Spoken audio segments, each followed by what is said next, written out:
L'intensification des actions et des opérations militaires israéliennes dans l'ensemble de la bande de Gaza est sans précédent, depuis le début de la guerre israélienne contre Gaza.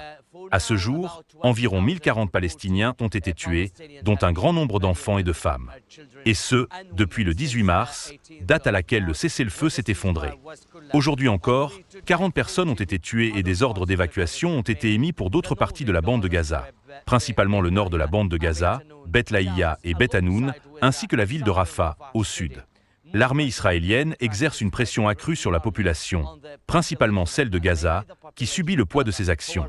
La pression politique exercée par Israël sur le mouvement Hamas va dans le sens principal, à savoir que le Hamas devrait libérer la moitié des otages israéliens en échange de l'acheminement de l'aide et des fournitures à Gaza, sans parler des prisonniers israéliens et palestiniens. Il s'agit d'une phase très difficile du conflit qui dure depuis octobre 2023. Telle est la situation pour le moment.